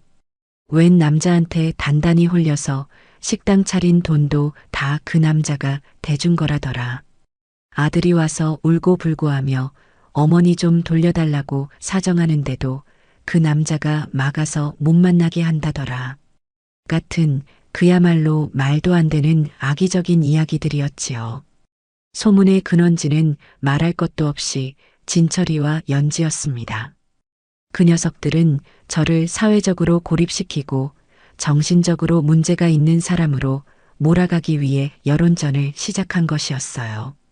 이웃 상인들 중 몇몇은 저를 피하거나 의심의 눈초리로 바라보기 시작했고 단골 손님들의 발길도 눈에 띄게 줄었습니다. 저는 억울하고 분해서 밤에 잠을 이룰 수가 없었어요. 하지만 그럴수록 저는 더욱 이를 악물었습니다. 그래, 어디 한번 해보자. 니들이 이기나 내가 이기나. 그러던 어느 날 저녁 가게 문을 닫으려는데 문틈으로 작은 종이 한 장이 끼워져 있는 것을 발견했습니다. 거기에는 삐뚤빼뚤한 글씨로 이렇게 적혀 있었어요. 노망난 할망구야. 자식 인생 그만 망치고 좋게 돈 내놔라. 안 그러면 네 옆에 있는 그 영감탱이부터 무사하지 못할 줄 알아. 비겁하고 치졸한 협박이었습니다. 저는 종이를 든 채 분노로 온몸을 떨었습니다. 제 아들이라고 부르기도 아까운 그 짐승 같은 놈은 이제 선을 넘어버린 것이었습니다. 아들 내외의 비열한 공격이 계속될수록 제 마음은 오히려 더 단단해졌습니다. 하지만 동시에 두려움이 없는 것은 아니었어요. 평생을 법 없이 살아온 제게 법정 싸움이라는 것은 너무나 멀고 낯선 이야기였으니까요. 무엇보다 저 때문에 선우 씨까지 위험해질 수 있다는 생각에 마음이 무거웠습니다. 그날 밤 저는 가게 정리를 마친 뒤 선우 씨를 마주보고 앉았어요. 그리고 제 아들 내외가 꾸미는 계략과 협박 편지에 대해 모두 털어놓았습니다. 선우 씨, 이제 그만 이 일에서 빠지세요. 이건 저와 제 자식 간의 문제예요. 선우 씨까지 끌어들이고 싶지 않아요. 저 때문에 괜한 해코지라도 당하시면 저는. 제 말이 채 끝나기도 전에 선우 씨는 제 손을 따뜻하게 잡아주었습니다. 그의 손은 늘 그랬듯 크고 투박했지만 세상에서 가장 든든한 온기를 가지고 있었어요. 미순 씨, 지난번에 내가 했던 말 잊었소? 미순 씨의 바람막이가 되어주겠다고 한 약속 말이요. 이제 와서 나보고 발을 빼라는 건 나를 믿지 못하겠다는 말과 같소? 하지만은 무슨. 미순 씨 혼자서는 저 짐승 같은 놈들을 당해낼 수 없소. 내가 곁에 있어야 하오.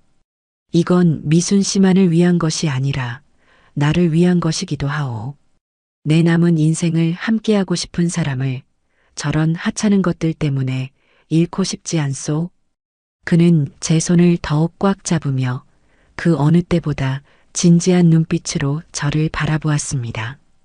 미순 씨, 이제 더 이상 망설이지 말고 내 마음을 받아주시오. 부부라는 이름으로 내가 평생 당신을 지켜주겠소.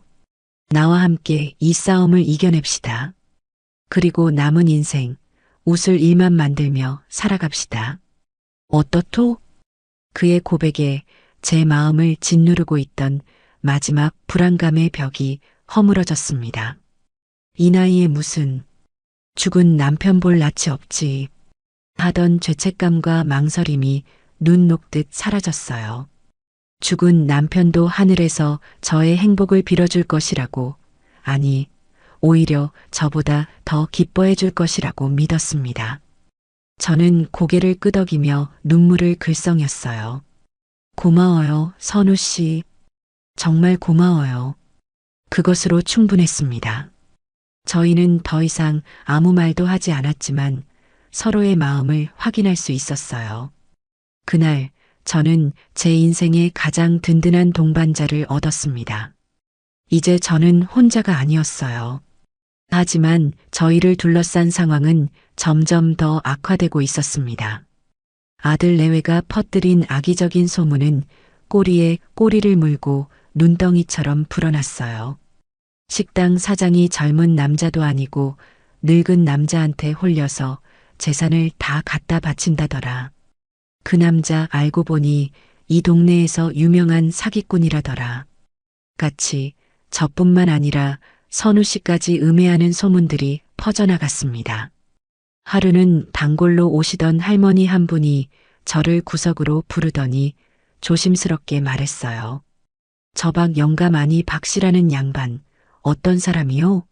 오늘 아침에 시장에 갔더니 어떤 젊은 사람이 와서 그 양반이 사람들 등쳐먹고 사는 제비라고 조심하라고 하더구먼. 미순이 사장 걱정돼서 하는 말이야. 저는 가슴이 철렁 내려앉았지만 애써 태어난 척 웃으며 대답했습니다. 걱정 마세요. 다 저희 아들놈이 꾸며낸 이야기예요. 제 돈이 탐나서 저랑 이 양반 사이를 갈라놓으려는 수작이지요. 하지만 제 해명에도 불구하고 사람들의 의심은 쉽게 가시지 않는 듯 했습니다. 어떤 사람들은 대놓고 가게 앞에서 수군거리기도 했고 심지어는 선우 씨를 향해 주책이다, 망측하다며 손가락질하는 사람도 있었어요. 선우 씨는 그런 모욕을 당하면서도 단 한 번도 화를 내거나 힘든 내색을 하지 않았습니다. 오히려 저를 위로하며 굳건한 모습을 보여주었지요. 미순 씨, 저런 말들에 신경 쓰지 마시오. 진실은 언젠가 밝혀지기 마련이요. 우리는 우리 갈 길을 묵묵히 가면 되는 거요. 그의 태어남에 저는 오히려 더 미안하고 속이 상했습니다. 저 때문에 평생 쌓아온 명예에 흠집이 가고 손가락질을 받게 된 것이니까요. 하지만 그의 굳건한 믿음은 제게 큰 힘이 되었습니다. 그리고 저희 곁에는 저희를 믿어주는 좋은 이웃들도 있었습니다. 공원에서부터 저희를 쭉 지켜봐 온 어르신들과 가게 주변의 몇몇 상인들은 소문의 진실을 알고 저희 편이 되어 주었어요. 특히 예전에 법무사 사무실에서 오래 일했다는 최 씨 아저씨는 저희 일에 발벗고 나서 주었습니다. 그는 헛소문을 퍼뜨리고 다니는 사람들을 찾아가 조목조목 따지며 허위 사실 유포는 명예훼손으로 큰 죄가 될 수 있어. 계속 그러면 내가 법적으로 조치하겠소. 하고 엄포를 놓아주기도 했습니다. 그의 도움 덕분에 더 이상 대놓고 저희를 험담하는 사람들은 많이 줄어들었어요. 저는 이 일을 겪으며 깨달았습니다. 피를 나눈 가족보다 마음을 나눈 이웃이 더 소중할 수 있다는 것을요. 저와 선우 씨는 저희를 믿어주는 사람들의 응원 속에서 이 부당한 싸움을 끝까지 이겨내기로 다시 한번 굳게 다짐했습니다. 더 이상 앉아서 당하고만 있을 수는 없었습니다. 아들 내외의 공격이 거세질수록 저와 선우 씨 그리고 저희를 지지해주는 사람들의 결속력은 더욱 단단해졌어요. 저는 이 싸움을 본격적으로 준비하기 위해 우리 편들을 모두 소집했습니다. 가게 문을 일찍 닫고 식당 안쪽 작은 방에 모두 둘러앉았어요. 저와 선우 씨 그리고 손녀 지민이 법률 자문을 해줄 최 씨 아저씨까지 네 사람이었습니다. 마치 중요한 작전 회의를 하는 비밀 결사대 같았지요.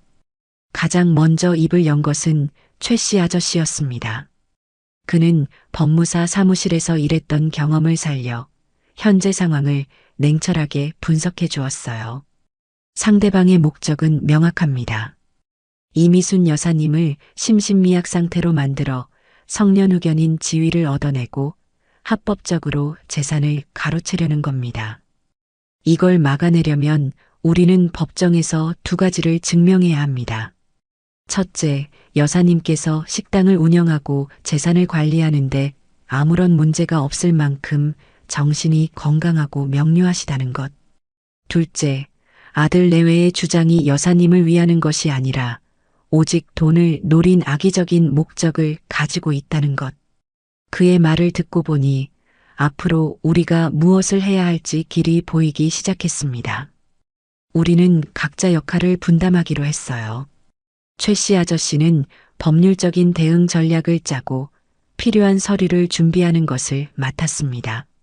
선우 씨는 주변 상인들과 단골 손님들을 찾아다니며 저희를 지지한다는 내용의 탄원서를 받는 역할을 맡았고요. 그리고 가장 중요한 역할은 적진에 있는 지민이의 몫이었습니다. 지민아, 할미가 이런 부탁해서 정말 미안하다. 하지만 네가 꼭 좀 도와줘야겠다. 할머니, 무슨 말씀이세요? 뭐든지 시키세요. 제가 다 할게요. 네 아빠랑 엄마가 나누는 대화를 혹시 녹음해 줄 수 있겠니? 자기들이 나를 위하는 게 아니라 내 돈을 노리고 이런 짓을 꾸민다는 걸 증명할 수 있는 결정적인 증거가 필요하다. 어린 손녀에게 부모를 배신하라는 힘든 부탁을 하는 제 마음은 찢어질 듯이 아팠습니다. 하지만 지민이는 조금도 망설이지 않고 고개를 끄덕였어요. 알겠어요, 할머니. 걱정 마세요. 제가 어떻게든 해볼게요. 그렇게 저희의 반격 작전이 시작되었습니다. 다음 날부터 선우 씨와 저는 가게 일을 하는 틈틈이 증거를 모으기 시작했어요. 저는 식당을 연날부터 꼼꼼하게 작성해온 매출 장부를 모두 정리했습니다. 매일의 수입과 지출이 한치의 오차도 없이 기록된 장부는 제가 얼마나 명료한 정신으로 가게를 운영해 왔는지를 보여주는 가장 확실한 증거가 될 것이었어요. 선우 씨는 주변 상가를 일일이 돌아다니며 탄원서에 서명을 받았습니다. 처음에는 망설이던 사람들도 저희의 진심 어린 호소와 아들 내외의 파렴치한 행동에 분노하며 기꺼이 서명을 해주었어요. 며칠 만에 수십 명의 서명이 담긴 두툼한 탄원서 뭉치가 만들어졌습니다. 거기에는 이미순 사장님은 누구보다 정직하고 강인한 분이며 박선우 씨와의 관계 또한 서로를 아끼는 아름다운 모습이었습니다. 파렴치한 아들 내외로부터 두 분을 지켜주십시오. 라는 내용이 담겨 있었지요. 저는 탄원서를 읽으며 또 한 번 뜨거운 눈물을 흘렸습니다. 작전이 시작된 지 닷새째 되던 날 밤이었습니다.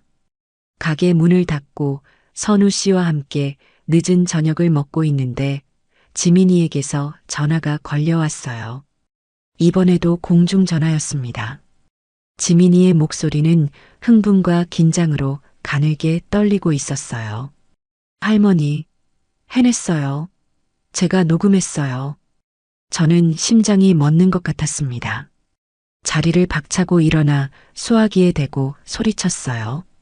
정말이냐, 지민아? 다치거나 들키지는 않았고? 네, 괜찮아요. 오늘 저녁에 두 사람이 또 할머니 이야기로 싸우길래 제가 몰래 제 방에 있던 작은 녹음기를 거실 소파 밑에 숨겨뒀어요.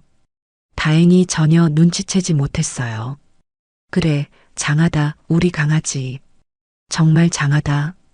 다음 날 저희는 지민이와 약속한 장소에서 만나 녹음 파일을 건네받았습니다. 작은 녹음기를 들고 식당으로 돌아오는 내내 제 심장은 주체할 수 없이 쿵쾅거렸어요. 가게로 돌아오자마자 저는 최 씨 아저씨와 선우 씨를 부르고 떨리는 손으로 녹음기의 재생 버튼을 눌렀습니다. 처음에는 잡음과 함께 TV 소리가 들려왔습니다. 그리고 곧 연지와 진철이의 목소리가 들리기 시작했어요. 마치 악마의 목소리처럼 소름 끼치고 추악한 대화였습니다. 아, 진짜. 그 영감탱이는 왜 이렇게 안 떨어져 나가는 거야? 변호사 말로는 두 사람이 붙어 있는 한 우리가 불리하다잖아. 그러게 말이야. 엄마가 그 영감한테 단단히 홀린 게 분명해. 내가 사람 써서 헛소문도 퍼뜨리고 겁도 줬는데 아주 꿈쩍도 안 해. 독한 것들. 여보, 이러다 진짜 엄마 돈 한 푼도 못 만져보고 끝나는 거 아니야? 우리 다음 달 카드값도 막아야 하고 지민이 등록금도 내야 하는데 어떡해. 당신이 확실하게 했어야지. 시끄러워. 나라고 가만히 있었어? 법원에 서류는 다 넣어놨으니까 조만간 연락이 갈 거야. 판사 앞에서 엄마가 얼마나 정신 나간 노인네인지 내가 눈물 콧물 쏟으면서 연기하면 다 우리 편 들어주게 돼 있어. 그리고 바로 다음 순간 저희 모두를 경악하게 만든 결정적인 대화가 흘러나왔습니다. 그 영감탱이만 어떻게든 떼어내고 엄마 통장에 있는 돈만 우리 손에 들어오면 이 지긋지긋한 싸움도 끝이야. 안 그래? 당연하지. 엄마 통장에 있는 돈이 다 우리 돈이지. 그럼 누구 돈이야? 원래부터 우리 거였다고. 늙었으면 곱게 자식한테 물려주고 갈 것이지. 무슨 주책으로 식당을 차리고 연애질이야, 연애질이. 녹음이 끝나고 방 안에는 무거운 침묵이 흘렀습니다. 선우 씨는 주먹을 불끈 쥐고 있었고 최 씨 아저씨는 혀를 차며 고개를 저었어요. 저는 오히려 담담했습니다. 이미 예상했던 일이었지만 그들의 목소리로 직접 확인하고 나니 남았던 아주 작은 미련마저 완전히 사라져버렸기 때문이에요. 저것들은 더 이상 제 자식이 아니었습니다. 제 돈을 노리는 사람의 탈을 쓴 악마일 뿐이었지요. 최 씨 아저씨가 비장한 표정으로 입을 열었습니다. 이겼습니다, 여사님. 이 녹음 파일 하나면 재판은 해보나 마나입니다. 그의 말에 저는 조용히 고개를 끄덕였습니다. 이제 모든 준비는 끝났습니다. 저는 제 인생을 파괴하려는 악마들과의 마지막 전쟁을 치르기 위해 조용히 칼을 갈기 시작했습니다.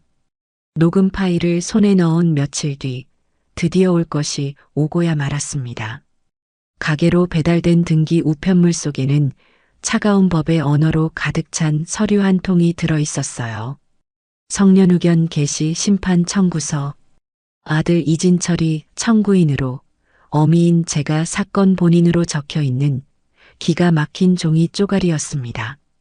청구 이유란에는 사건 본인 이미수는 현재 노령으로 인한 인지 능력 저하와 치매 초기 증상으로 정상적인 사무 처리 능력이 결여된 상태이며 최근 교제하게 된 박선우의 꿰매 빠져 평생 모은 재산을 탕진할 우려가 있으므로 아들인 청구인이 성년의견인이 되어 사건 본인의 신상과 재산을 보호하고자 함이라고 적혀 있었어요.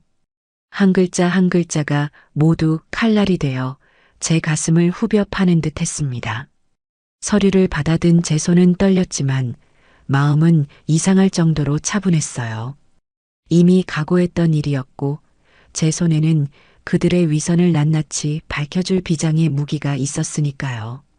저는 곧바로 최 씨 아저씨에게 연락을 취했습니다. 그는 서류를 검토하더니 이제 우리도 변호사를 선임해서 정식으로 대응해야 할 때라고 말했어요. 여사님, 걱정하지 마십시오. 제가 잘 아는 후배 중에 비록 돈은 많이 못 벌어도 실력 있고 마음 따뜻한 젊은 변호사가 하나 있습니다. 이번 사건은 돈이 아니라 정의의 문제이니 그 친구라면 우리 사정을 이해하고 발벗고 나서줄 겁니다. 최 씨 아저씨의 소개로 만나게 된 김 변호사는 생각보다 훨씬 젊고 눈빛에 총기가 가득한 청년이었습니다. 그는 저희가 준비한 자료들, 즉 꼼꼼하게 정리된 식당 매출 장부와 수십 장의 탄원서, 그리고 결정적인 증거인 녹음 파일을 검토하며 연신 혀를 찼습니다. 어르신, 그동안 마음고생이 정말 심으셨겠습니다. 세상에 어떻게 이런 자식들이. 그는 제 사연에 진심으로 분노하며 이번 사건을 꼭 맡아서 어르신의 억울함을 풀어드리겠다고 약속했습니다. 변호사 선임 비용이 걱정된다는 제 말에 그는 성공 보수는 나중에 재판에서 이기고 나서 아드님께 청구하면 된다며 저를 안심시켜 주었어요. 마치 제게는 든든한 아들이, 선우 씨에게는 믿음직한 동생이 생긴 것만 같아 마음이 놓였습니다. 첫 재판 날짜가 잡히기까지 저희는 김 변호사와 함께 본격적인 법정 싸움을 준비했습니다. 저는 김 변호사에게 제 인생 전체를 이야기해야 했어요. 남편과 사별하고 홀로 진철이를 키우며 겪었던 일들, 아들 내외의 집에 들어가 살면서 겪었던 서름, 가리고 잡채 하나 때문에 집에서 쫓겨나 지금에 이르기까지의 모든 과정을 담담하게 털어놓았습니다. 제 이야기를 듣는 젊은 변호사의 눈시울이 붉어지는 것을 보았어요. 선우 씨 역시 재판의 중요한 증인으로서 저와의 첫 만남부터 지금까지의 모든 과정을 진술서로 작성했습니다. 드디어 첫 신문기일이 다가왔습니다. 태어나서 처음으로 법원이라는 곳에 가보는 것이었어요. 딱딱하고 위압적인 분위기의 법정안은 숨막힐 듯이 조용했습니다. 저와 선우 씨 그리고 김 변호사는 피청구인석에 나란히 앉았어요. 잠시 후 저쪽 문이 열리고 아들 진철이와 며느리 연지가 변호사와 함께 들어왔습니다. 몇 달 만에 보는 녀석들의 얼굴은 반쪽이 되어 있었지만 그건 저에 대한 그리움이나 죄책감 때문이 아니라는 것을 저는 잘 알고 있었습니다. 돈에 쪼들려 초췌해진 몰골이었지요. 녀석들은 법정에 들어서면서부터 슬픈 표정을 지으며 마치 피해자라도 되는 양 불쌍한 연기를 하기 시작했습니다. 저와 눈이 마주치자 진철이는 고개를 떨구며 작게 엄마하고 부르기까지 했어요. 정말이지 역겨워서 토가 나올 지경이었습니다. 재판이 시작되고 먼저 진철이 측 변호사가 입을 열었습니다. 그는 준비해온 자료를 내보이며 제가 얼마나 정신적으로 불안정하고 판단력이 흐려진 상태인지를 주장하기 시작했어요. 그들이 몰래 찍은 사진들도 증거로 제출되었습니다. 시장에서 장을 보다가 잠시 멍하니 서 있는 제 모습, 식당 일이 힘들어 잠시 의자에 기대어 조는 모습, 가리고 선우 씨와 다정하게 이야기하며 웃는 모습들이었지요. 그들은 이 사진들을 왜곡해서 설명했습니다. 제가 시도 때도 없이 넋을 잃고 있으며 가게 일도 제대로 하지 못하고 낯선 남자의 말에만 의지하며 비정상적인 관계를 맺고 있다는 것이었어요. 그들의 거짓말이 법정 안에 울려 퍼질 때마다 저는 주먹을 꽉 쥐며 분노를 사겨야 했습니다. 선우 씨는 제 손을 잡아주며 괜찮다는 눈빛을 보냈어요. 김 변호사는 상대방의 주장을 조용히 듣고만 있을 뿐 별다른 반박을 하지 않았습니다. 그 모습에 진철이와 연지는 자신들이 승기를 잡았다고 생각했는지 얼굴에 희미한 미소까지 떠올리는 듯 했어요.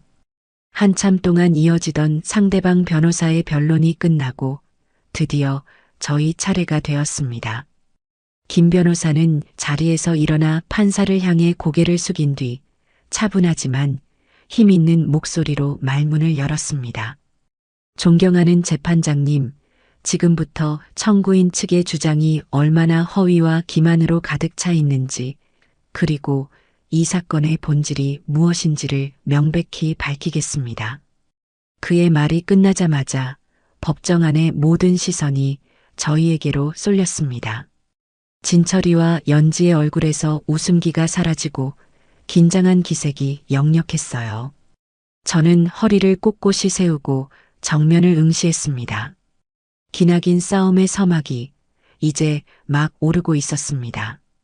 김 변호사의 힘있는 목소리가 법정 안의 무거운 공기를 갈랐습니다. 그는 먼저 제가 직접 기록한 식당의 매출 장부를 증거로 제출했어요. 지난 몇 달간의 수입과 지출이 날짜별로, 항목별로 꼼꼼하게 정리된 장부였습니다. 존경하는 재판장님, 이 장부를 봐주십시오. 청구인 측은 사건 본인, 이미순 어르신께서 인지 능력이 저하되어 정상적인 사무 처리가 불가능하다고 주장합니다. 하지만 매일같이 식자재비를 계산하고 매출을 정리하고 한치의 오차 없이 가게를 운영해 온 이 기록들이 과연 판단력이 흐린 사람의 것이라고 할 수 있겠습니까? 이것은 오히려 어르신께서 얼마나 명료한 정신으로 성실하게 삶을 일구고 계신지를 보여주는 명백한 증거입니다. 김 변호사는 장부의 몇몇 부분을 짚어가며 제가 가게를 열고 얼마 지나지 않아 흑자 경영으로 전환시킨 사실을 강조했습니다. 진철이와 연지의 얼굴이 조금씩 굳어가는 것이 보였어요. 다음으로 김 변호사가 제출한 것은 수십 장에 달하는 탄원서였습니다. 이것은 어르신의 식당 주변에서 함께 장사하시는 상인분들과 식당을 자주 찾는 단골 손님들께서 자발적으로 작성해 주신 탄원서입니다. 제가 몇 분의 글을 대신 읽어드리는 것을 허락해 주시길 바랍니다. 판사가 고개를 끄덕이자 김 변호사는 가장 위에 있는 탄원서를 들어 천천히 읽어 내려갔습니다. 그것은 제 가게 바로 옆에서 과일 가게를 하는 아주머니의 글이었어요. 미순인의 집밥 사장님은 제가 몇 달간 지켜본 결과 누구보다 강인하고 현명하신 분입니다. 매일 새벽 시장에서 가장 좋은 재료를 고르기 위해 발품을 파시고 어려운 이웃에게는 밥값을 깎아주거나 반찬을 더 챙겨주시는 따뜻한 분이십니다. 그런 분을 아들이라는 사람이 정신병자로 몰아가는 것을 보니 분통이 터져 가만히 있을 수 없었습니다. 부디 재판장님께서 현명한 판단을 내려주시어 파렴치한 아들로부터 이미순 사장님을 지켜주시길 간절히 바랍니다. 김 변호사는 연달아 몇 사람의 탄원서를 더 읽었습니다. 저와 선우 씨의 관계가 얼마나 서로를 위하고 의지하는 아름다운 모습인지를 증언하는 내용, 제가 동네의 어려운 노인들에게 얼마나 큰 위안이 되어주고 있는지를 호소하는 내용들이었어요. 법정 안은 어느새 숙연한 분위기에 휩싸였습니다. 몇몇 방청객들은 눈가를 훔치기도 했어요. 진철이 측 변호사는 당황한 기색이 역력했고 진철이와 연지는 고개를 푹 숙인 채 아무 말도 하지 못했습니다. 분위기가 완전히 저희 쪽으로 넘어왔다고 판단한 순간 김 변호사는 마지막 결정타를 날릴 준비를 했습니다. 존경하는 재판장님, 이제 이 사건의 본질을 명확하게 보여주는 마지막 증거를 제출하고자 합니다. 청구인 이진철과 그의 아내 남현지가 나눈 대화가 담긴 음성 파일입니다. 그 말이 떨어지자마자 법정 안이 술렁이기 시작했습니다. 진철이와 연지는 사색이 되어 서로를 쳐다보았고 상대방 변호사는 자리에서 벌떡 일어나 소리쳤어요. 이에 있습니다. 재판장님, 불법으로 녹취한 파일은 증거로 채택될 수 없습니다. 하지만 김 변호사는 침착하게 반박했습니다. 불법이 아닙니다. 이 녹음은 청구인의 딸이자 사건 본인의 손녀인 이지민 양이 자신의 집 거실에서 부모가 나누는 대화를 녹음한 것입니다. 제3자가 타인의 대화를 녹음한 것이 아니므로 이는 통신비밀보호법에 저촉되지 않는 합법적인 증거입니다. 판사는 잠시 고민하더니 김 변호사의 주장을 받아들였습니다. 증거로 채택합니다. 파일을 재생해 보십시오. 김 변호사가 노트북을 조작하자 스피커를 통해 익숙하지만 소름 끼치는 목소리가 법정 전체에 울려 퍼지기 시작했습니다. 돈 때문에 저를 원망하고 저와 선우 씨를 갈라놓을 계략을 꾸미고 판사 앞에서 거짓 눈물 연기를 하겠다고 작당 모의하는 그들의 추악한 대화가 낱낱이 공개되었습니다.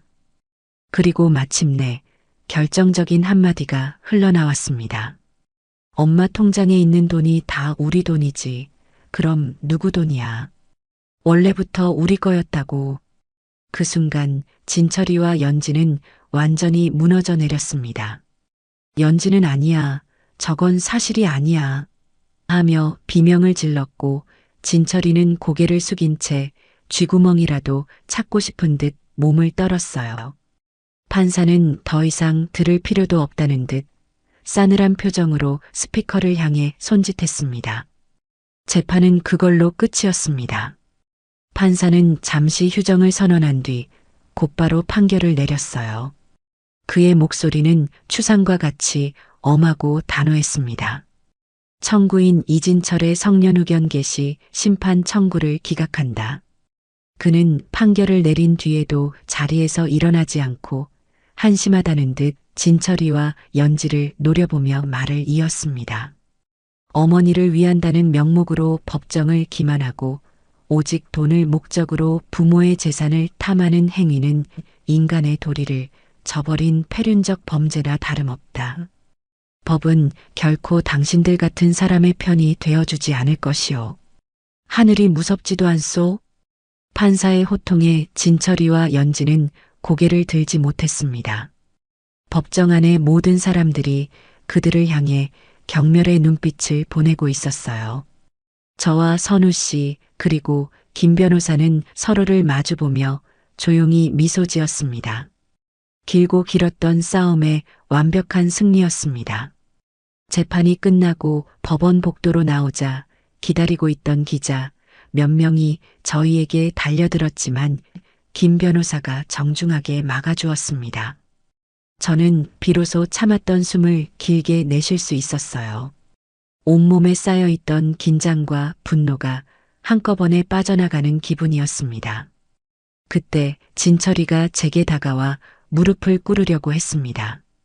그의 눈에는 뒤늦은 후회의 눈물이 맺혀 있었어요. 엄마, 제가 다 잘못했어요. 용서해 주세요, 엄마. 저는 싸늘하게 그를 내려다보았습니다. 제 마음속에는 더 이상 그를 향한 연민이나 동정이 남아있지 않았어요. 저는 아주 조용하고 단호한 목소리로 제 인생에서 가장 중요한 선언을 했습니다. 나를 더 이상 엄마라고 부르지 마라.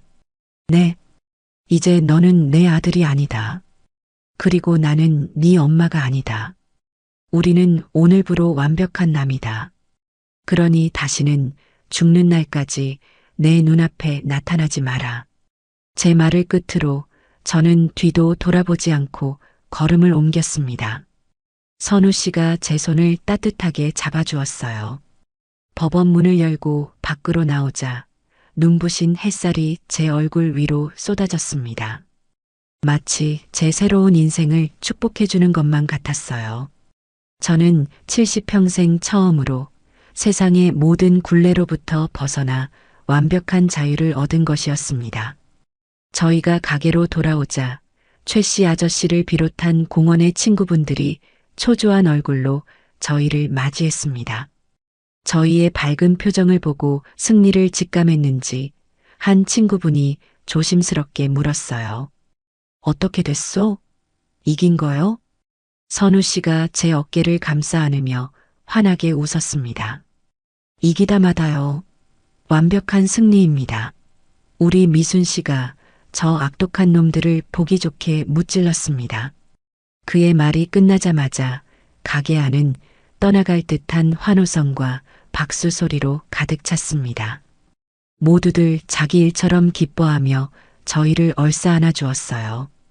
누군가는 미리 준비해 온 막걸리 병을 닦고 누군가는 주방으로 들어가 안주를 만들기 시작했습니다. 그렇게 저희의 승리를 축하하는 즉석 잔치가 벌어졌어요. 저는 오랜만에 모든 시름을 잊고 사람들과 어울려 웃고 떠들었습니다. 피 한 방울 섞이지 않은 사람들이었지만 저에게는 그 어떤 혈육보다 더 따뜻하고 소중한 진정한 가족이었습니다. 한참 잔치 분위기가 무르익을 무렵이었어요. 선우 씨가 막걸리 잔을 높이 들더니 헛기침을 하며 모두의 이목을 집중시켰습니다. 자자, 다들 잠시만 주목해 주시오. 오늘 이 기쁜 날 제가 여러분 앞에서 정식으로 드릴 말씀이 있습니다. 사람들의 시선이 모두 그에게로 쏠렸습니다. 저 역시 무슨 말을 하려는 건지 궁금해서 그를 쳐다보았어요. 그는 제 손을 꼭 잡고 저를 지그시 바라보며 말을 이었습니다. 이제 우리 미순 씨의 앞길을 가로막는 장애물은 모두 사라졌습니다. 그래서 오늘 이 자리에서 여러분 모두를 증인으로 모시고 제 남은 인생을 걸고 이 사람에게 정식으로 청혼하고자 합니다. 가게 안이 순간 조용해졌습니다. 선우 씨는 제 앞에 한쪽 무릎을 꿇고 앉았어요. 그리고 제 손등에 입을 맞추며 세상에서 가장 따뜻하고 진심 어린 목소리로 말했습니다. 사랑하는 미순 씨, 이제 나와 함께 정식으로 부부가 되어 남은 인생을 함께 걸어가 주시오. 내가 평생 당신의 울타리가 되고 지팡이가 되어 주겠소. 나와 결혼해 주시오.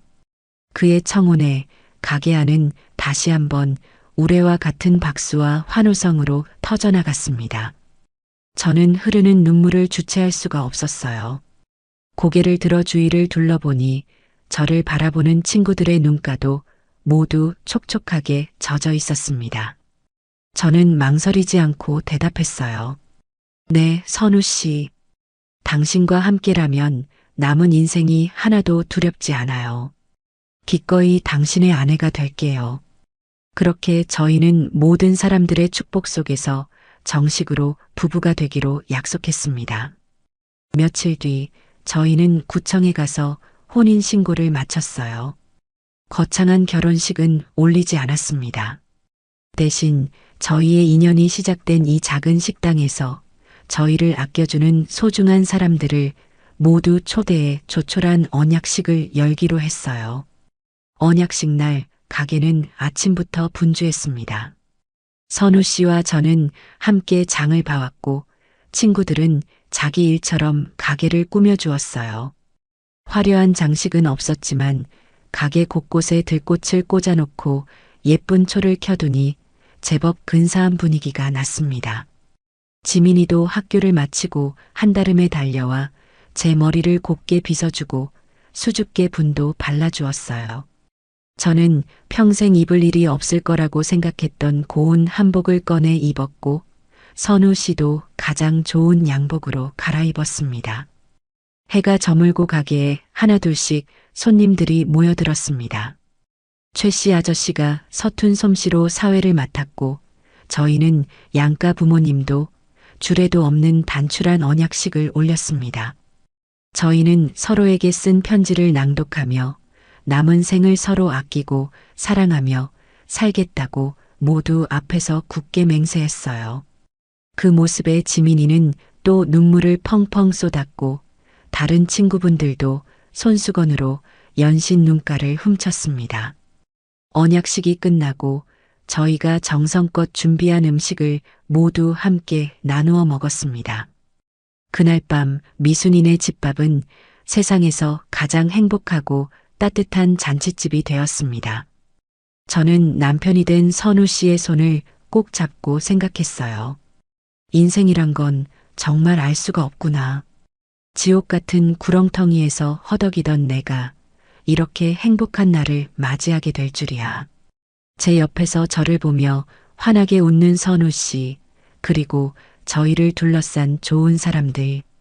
이들과 함께라면 제 남은 인생은 매일매일이 잔칫날 같을 것이라고 저는 굳게 믿었습니다.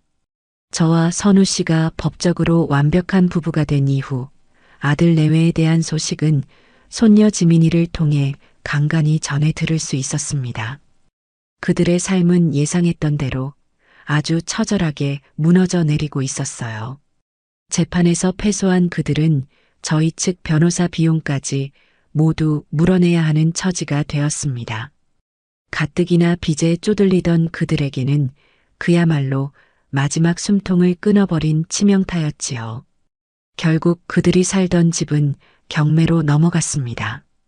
진철이는 평생을 바쳐 마련한 집을 잃었다는 상실감과 주변 사람들의 손가락질을 견디지 못하고 매일같이 술로 세월을 보낸다고 했어요. 그나마 다니던 작은 회사에서도 무단결근이 잦아져 결국 해고를 당하고 말았다고 합니다. 며느리 연지는 더욱 가관이었습니다.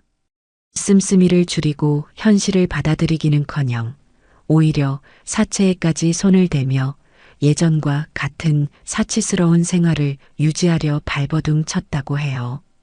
결국 빚은 눈덩이처럼 불어났고 집에는 매일같이 험상궂은 사채업자들이 찾아와 깽판을 치는 것이 일상이 되어버렸습니다. 지민이는 부모님의 끔찍한 모습을 더 이상 견딜 수 없어 학교 기숙사로 거처를 옮겼다고 했어요. 할머니, 두 사람 이제 사람 사는 것 같지가 않아요. 매일 돈 때문에 서로 머리채를 잡고 싸우고 서로를 저주해요. 아빠는 엄마더러 니년의 사치 때문에 집안이 망했다고 하고 엄마는 아빠더러 능력도 없는 주제에 왜 나한테 큰 소리냐고 악을 써요. 정말 지옥이 따로 없어요. 지민이의 이야기를 전해 들으며 제 마음은 이상하리만치 평온했습니다. 그들을 향한 분노나 증오, 심지어는 동정심조차도 들지 않았어요. 그저 이제 우리는 정말로 아무 상관없는 남이 되었구나 하는 생각뿐이었습니다.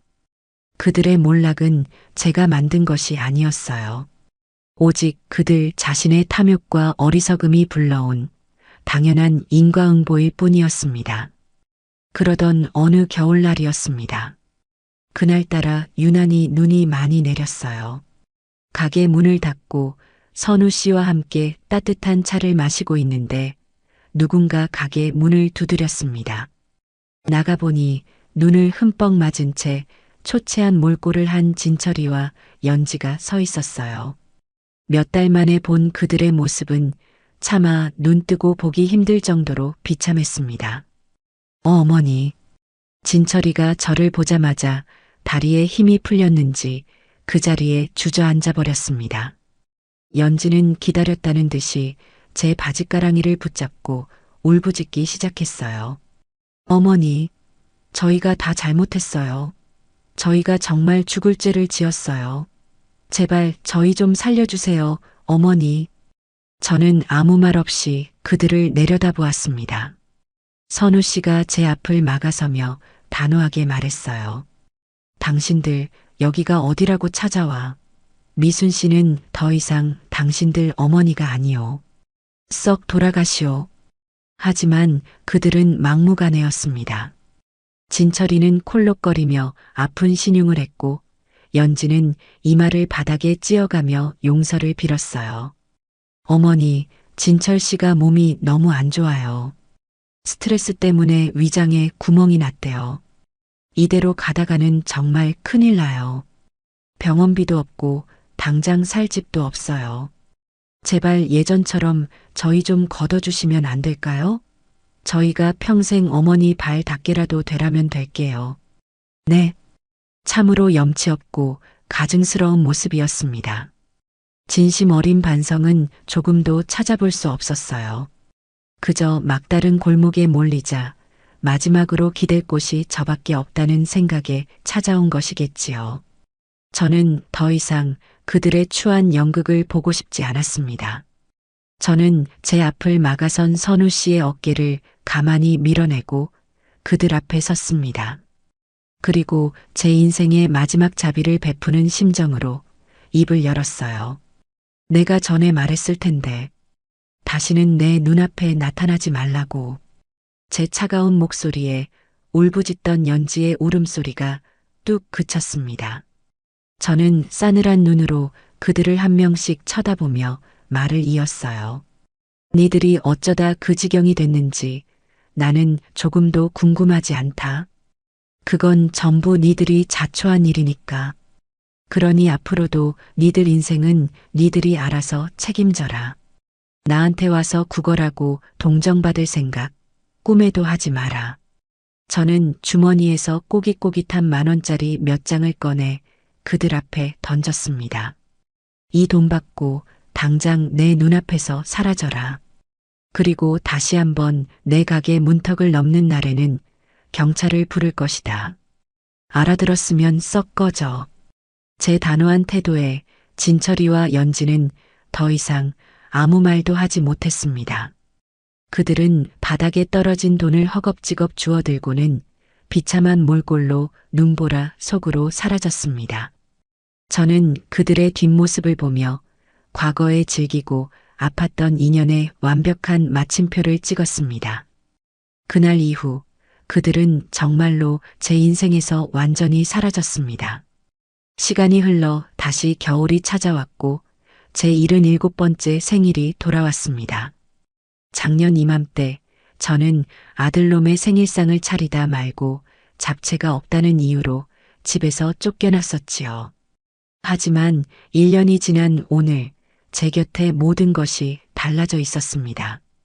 그날 저녁 저는 아무것도 모른 채 가게 문을 닫고 피곤한 몸을 이끌고 안으로 들어섰습니다. 그런데 불을 켜는 순간 생신 축하합니다 하는 우렁찬 목소리와 함께 폭죽이 터졌어요. 가게 안에는 선우 씨와 지민이 그리고 공원의 친구분들이 모두 모여 저를 기다리고 있었습니다. 가게 중앙에 놓인 커다란 상 위에는 제가 평생 받아본 그 어떤 생일상보다 더 푸짐하고 먹음직스러운 음식들이 가득 차려져 있었어요. 모두가 저를 위해 아침부터 모여 함께 준비한 것이라고 했습니다.